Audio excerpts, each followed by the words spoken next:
Hi, everybody. I wanted to post a quick response to the many wonderful posts that you shared from modules one and two.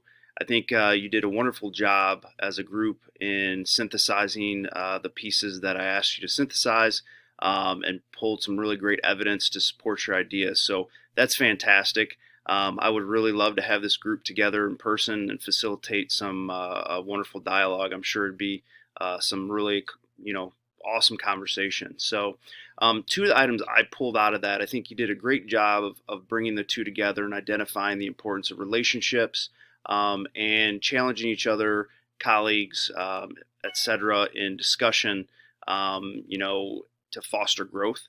Um, One of the things I really wanted to point out is this relationship piece is so important to leadership.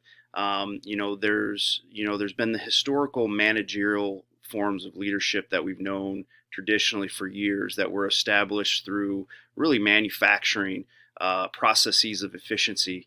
And as we have developed and evolved as a society and as leaders, that has become more of a relational partnership.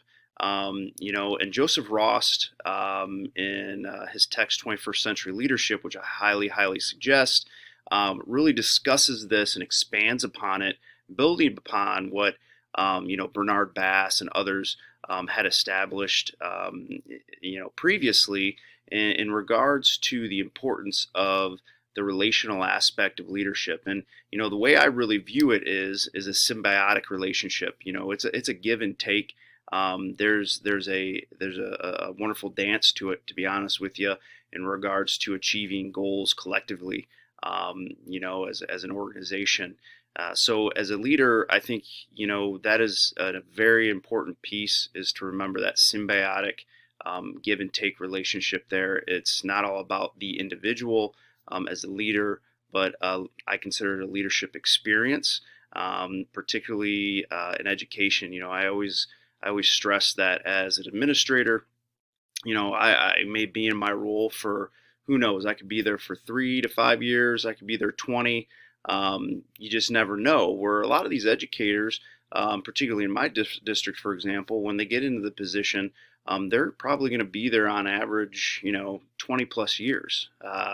So those individuals have many been there before myself or any other leaders, and will be there after. So I think the importance is to mentor, develop, and foster a culture of leadership. And that's the true sense of establishing change, is when you're able to leave a legacy, leave it behind for others to continue with, no matter who they may be. Because, education, whatever building we're in, whatever space we currently occupy, will be there after. So that's an important piece to take away from that. And I think many of you did in some aspects. The other important piece with Kohlberg is to recognize there's a moral and ethical component to this as well. One of the individuals that I really suggest reading into is Seurat. Seurat is definitely influential in my own leadership, and Seurat is somebody you will dive deeper into with Dr. Pauken, in law and ethics. You may have already taken it, you may, and if you ever get into a doctoral program, that'll be expanded upon even further. But Seurat really identifies the importance of the moral and ethical components of leadership in regards to, as a leader, there's an ethical responsibility. I would actually call it the ethic or virtue of responsibility as a leader, to make sure that you are fostering these types of conversations and fostering this type of environment within your building. So always keep in mind there's that moral and ethical component as well. So again, I really think you did a fantastic job in your responses, and I look forward to the additional posts. And take care. Thanks.